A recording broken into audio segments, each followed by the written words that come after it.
경기도 양주 고을 외딴 산자락에 윤씨 집안이 자리를 잡은 것은 윤도성의 할아버지 때부터였다. 한양에서 꽤 이름을 날리던 선비였으나 당쟁의 불길에 휘말려 벼슬을 잃고 낙향한 뒤로는 그저 조용히 농사를 지으며 살았다. 집안의 위세는 해가 갈수록 기울었고 아버지 때에 이르러서는 변변한 논 한마직이 남지 않은 처지가 되었다. 그러나 이상한 일이었다. 가세가 아무리 기울어도 윤씨 집안에는 늘 웃음소리가 끊이지 않았고 밥상이 아무리 초라해도 찾아오는 이를 빈손으로 돌려보내는 법이 없었다. 윤도성이 22살이 되던 해 아버지마저 세상을 떴다. 묵은 병이 도진데다 굶주림까지 겹친 탓이었다. 남은 것은 병든 어머니와 3칸짜리 초가 그리고 소 한 마리가 다였다. 윤도성은 이를 악물었다. 날이 밝기 전에 일어나 밭을 갈고 날이 저문 뒤에야 돌아와 어머니의 약을 다렸다. 두 손이 터서 피가 맺혀도 등에 짐이 너무 무거워 무릎이 꺾일 것 같아도 그는 한 번도 어머니 앞에서 고된 기색을 보인 적이 없었다. 어머니가 걱정할까봐 늘 억지 웃음이라도 지어 보였다. 그해 겨울은 유독 혹독했다. 눈이 내리기 시작한 것은 섣달 초하루였다. 처음에는 소담스럽게 내리는가 싶더니 이틀이 지나도 사흘이 지나도 그칠 줄을 몰랐다. 산골짝 오솔길은 눈에 파묻혀 사람의 발자국이 끊긴 지 오래였고 처마 끝에는 팔뚝만 한 고드름이 열렸다. 짐승도 숨어드는 그 추위 속에서 윤도성은 지게를 지고 나무찜을 하러 산을 올랐다. 산허리쯤 올랐을 무렵이었다. 눈 더미 속에 뭔가 웅크린 것이 보였다. 처음에는 짐승이 쓰러진 줄 알았다. 가까이 가서 보니 사람이었다. 나이든 노인이었는데 해진 두루마기 하나에 집신을 신은 채 눈 위에 옆으로 쓰러져 있었다. 입술은 새파랗게 질려 있고 손발은 얼음장처럼 굳어 있었으나 가슴에 귀를 대자 희미하게나마 숨소리가 들렸다. 윤도성은 나무찜 따위는 내팽개쳤다. 노인을 등에 업고 눈길을 헤치며 산을 내려왔다. 집까지 얼마나 걸렸는지 기억이 나지 않을 만큼 정신없이 달렸다. 어머니는 놀란 눈으로 문을 열었다가 아들의 등에 업힌 낯선 노인을 보고는 말 한마디 없이 아랫목 자리를 걷어냈다. 어서 여기 뉘어라. 솜니부를 꺼내고 동상 든 손발을 조심스레 문질러주고 마른 옷으로 갈아입히는데 모자가 함께 힘을 모았다. 어머니는 그 자리에서 멀건 죽을 쑤기 시작했다. 집에 남은 쌀이 한 되박도 되지 않는다는 것을 윤도성은 알고 있었다. 그러나 어머니는 그것을 아까워하는 기색이 조금도 없었다. 노인은 사흘 만에 눈을 떴다. 어디? 갈라진 목소리로 주위를 두리번거리는 노인에게 윤도성이 물 한 그릇을 내밀었다. 염려 마십시오. 산에서 쓰러지신 것을 제가 업어왔습니다. 여기는 제 집입니다. 노인은 한동안 윤도성의 얼굴을 말없이 바라보더니 천천히 몸을 일으키려 했다. 윤도성이 부축하자 그제야 반쯤 일어나 앉았다. 폐를 끼쳤구나.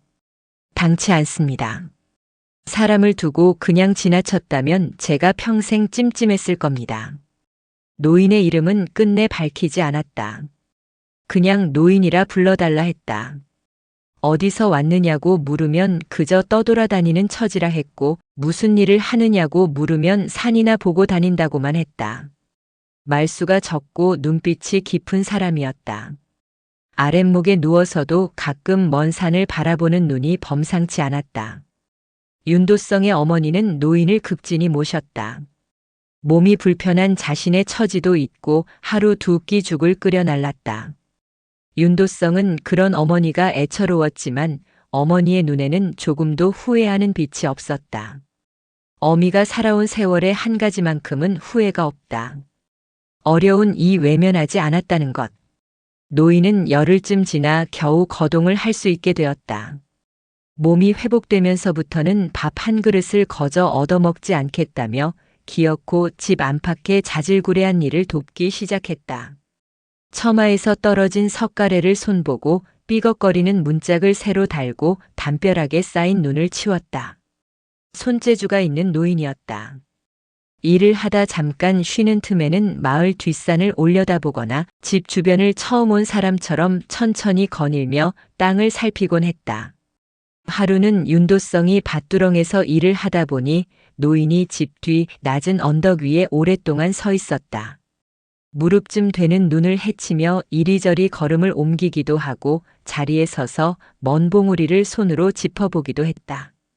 해가 기울도록 그 자리에서 내려오지 않았다. 저녁 밥상을 앞에 두고서도 노인은 내내 무언가 생각에 잠긴 듯 말이 없었다. 그날 밤 어머니가 잠든 뒤에 노인이 먼저 윤도성에게 말을 걸었다. 내 집 뒤에 아버지 무덤이 있더구나. 예. 작년 봄에 모셨습니다. 그 위쪽 소나무 세 그루가 삼각으로 선 자리 알겠느냐? 윤도성은 고개를 끄덕였다. 아버지 무덤 위쪽으로 올라가면 오래된 소나무. 세 그루가 마치 누가 일부러 심어놓은 듯 삼각형 모양으로 자라나 있었다. 어릴 때부터 그 나무 사이에서 놀던 자리였다. 그 자리가 어떻게 됩니까? 잠이나 자거라. 노인은 그 말만 하고 돌아 누웠다. 윤도성은 더 묻지 않았다. 노인이 머무른 지 20날이 지났다. 어느 날 아침 노인은 이제 길을 떠나야겠다고 했다. 윤도성은 굳이 잡지 않았다. 오래 머물게 하는 것이 오히려 노인에게 부담일 것 같았다. 어머니는 마지막으로 떡을 쪄서 보자기에 싸주었다. 노인은 그것을 두 손으로 받아 품에 안았다. 눈가가 잠깐 붉어지는 것을 윤도성은 보았다. 아무것도 드린 것이 없어 송구합니다. 윤도성이 고개를 숙이자 노인이 손을 저었다. 아무것도 받지 않은 것이 아니다. 무슨 말인지 알 수 없었으나 더 묻기가 어색했다. 노인은 대문을 나서다 멈추더니 돌아보았다. 집 뒤 소나무 세 그루 사이 그 정중앙에 내 할아버지를 모셔라. 지금 아버지 묘는 동쪽으로 세 발 옮기면 된다. 나를 믿을 수 없다면 하지 않아도 그만이다. 그러나 나는 거짓말을 한 번도 한 적이 없다. 그게 전부였다. 노인은 더 설명하지 않았다. 눈 쌓인 길 위로 작은 뒷모습이 점점 작아지더니 산모퉁이를 돌아 사라졌다. 윤도성은 한동안 그 자리에 서 있었다. 솔직히 말하면 믿기가 어려웠다. 이름도 모르는 노인의 말 한마디를 믿고 할아버지 산소를 새로 쓴다는 것이 쉬운 일이 아니었다. 마을 어른들이 알면 못 배운 집안 소리를 들을 터였고 그럴 만한 여유도 없었다. 그러나 어머니는 달랐다. 도성아, 그 어른 보통 분이 아니시다. 무슨 말씀이세요, 어머니? 어미 눈이 틀린 적 없다. 그분 눈빛에는 거짓이 없었어. 그리고 어머니는 잠시 말을 멈추었다. 내 할아버지가 늘 하시던 말씀이 있다. 덕을 심으면 반드시 거두는 날이 온다고. 우리 집안이 언제 덕을 심었는지는 몰라도 그 어른이 그냥 지나가시는 분은 아닌 것 같다. 그 말이 결정적이었다. 윤도성은 이른 봄이 되기를 기다렸다가 마을에서 가장 나이든 직관 어른에게 조심스레 부탁을 드렸다. 직관 어른은 언덕에 올라가 사방을 살피더니 한동안 말이 없었다. 그러다 천천히 입을 열었다. 이거. 직관은 소나무 세 그루 사이를 왔다 갔다 하다가 발을 구르기도 하고 무릎을 꿇고 땅에 귀를 대기도 했다. 그러더니 윤도성을 돌아보며 물었다. 이 자리를 누가 가르쳐 주었느냐? 지나가시던 노인 한 분이 알려주셨습니다. 어떤 분이신지 아느냐? 이름도 모르고 어디서 오셨는지도 모릅니다. 직관 어른은 길게 숨을 내쉬었다. 이 자리는 내가 양주 일대를 10년 넘게 다니면서도 찾지 못했던 자리다. 앞산이 감싸고 뒷산이 받쳐주고 왼쪽 청룡 오른쪽 백호가 물 흐르듯 내려오는데 바람은 막히고 기는 모인다. 이런 자리가 있었다니. 그는 더 말을 잇지 못했다. 입술을 달싹이다 그냥 고개를 저었다. 할아버지의 이장은 초여름에 이루어졌다. 윤 씨 집안에 가까운 친척이 별로 없어 조촐한 일이었다. 아버지 묘도 직관 어른이 알려준 대로 세발 동쪽으로 옮겼다. 그것으로 끝이었다. 특별한 일이 있었던 것도 아니고 하늘에서 빛이 내린 것도 아니었다. 그냥 봄이 가고 여름이 왔다.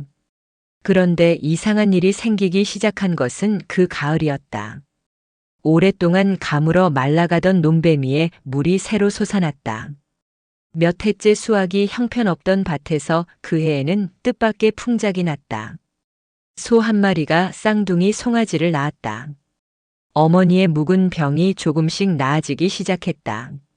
작은 일들이었다. 기적이라고 할 만한 것들이 아니었다.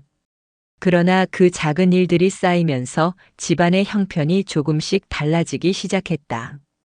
마치 오랫동안 막혀있던 물길이 조금씩 트이는 것처럼. 다음 해에 윤도성은 처음으로 과거에 나갔다. 세상이 어수선의 뜻을 접고 있던 터였는데 이상하게 그해 봄에 글을 쓰다 보니 생각이 술술 풀리고 붓이 저절로 움직이는 느낌이 들었다. 반신반의하며 한양으로 올라갔다가 초시의 수석으로 붙었다. 그 이듬해 대과에도 급제했다. 집안에서 30년 만에 나온 급제자였다. 마을 사람들은 윤 씨 집안에 복이 들어왔다고 수군거렸다. 누군가는 좋은 자리에 산소를 썼기 때문이라 했고 누군가는 젊은 주인의 성실함이 하늘을 감동시킨 것이라 했다. 저마다 이유를 달리 말했으나 윤도성 자신은 그 겨울에 눈 속에서 만난 노인을 생각하면 늘 가슴 한쪽이 저릿했다. 그가 벼슬길에 오른 지 몇 해가 지났을 무렵 뜻밖의 만남이 찾아왔다. 한양에서 지내던 윤도성에게 어느 날 낯선 방문객이 찾아왔다.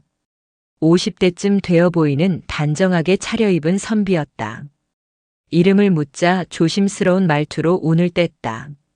저의 아버지가 몇 해 전 양주 고을에서 동사할 뻔했다가 어느 젊은이에게 살아났다고 하셨습니다.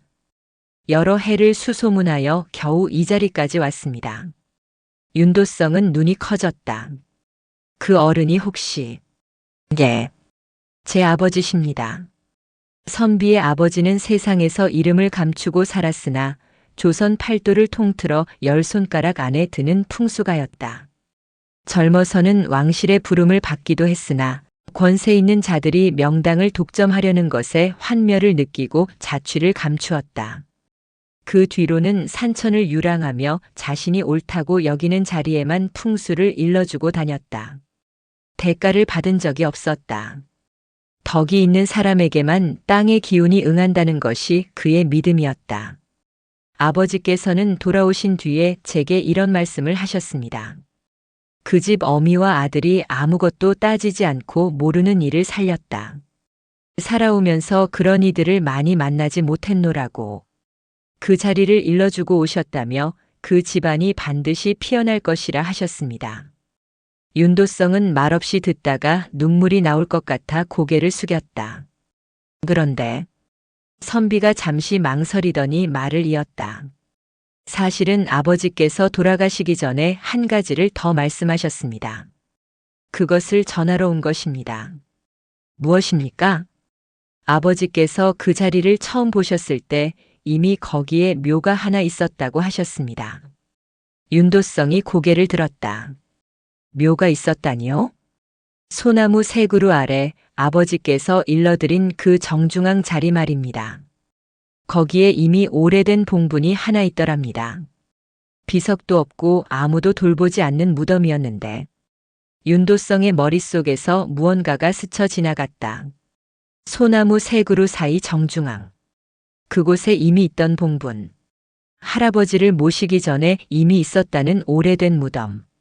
그것은 다름 아닌 윤도성의 증조 할아버지 묘였다.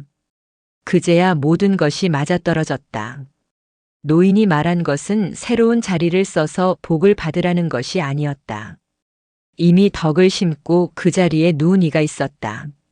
증조 할아버지가 살아생전에 얼마나 많은 이들에게 은혜를 베풀었는지 그 덕이 땅에 스며들어 이미 기운이 모여있는 자리였다.